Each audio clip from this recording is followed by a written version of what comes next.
জামাত যা করবে এটার সমস্ত দায় আসলে এনসিপিকে নিতে হচ্ছে। ওয়েদার এনসিপি করুক বা না করুক সেটার দায় তাকে নিতে হচ্ছে, এটাই এখন বাস্তবতা এবং এটাই চলতে থাকবে আর কি সামনে।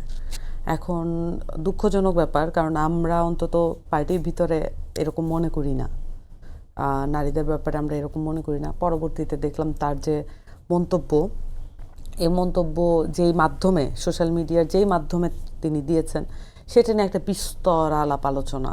এখন আমি যেহেতু সফটওয়্যার ইঞ্জিনিয়ার না, আমি আলাপে এন্টারটেইনও করব না। কিন্তু আমি যেটা বুঝি যে নারীদের বিষয়টা অন্যান্য রাজনৈতিক ইস্যুর মতো বাংলাদেশে একটা খুব মেইন স্ট্রিম পলিটিক্যাল ইস্যু, এবং এই ইস্যুটাকে কোনো দলই আসলে ঠিকভাবে ডিল করতে পারছে না।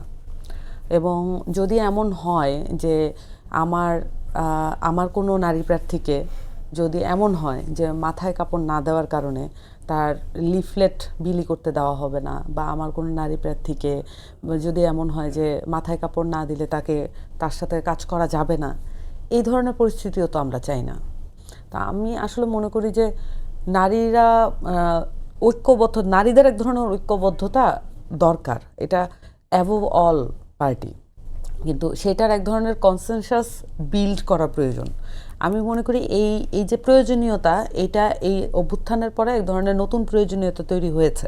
এটা এখন আমরা হয়তো ধীরে ধীরে উপলব্ধি করছি, এবং অ্যাক্রস পার্টি আমাদের এই সেম ফিলিংসটা আছে।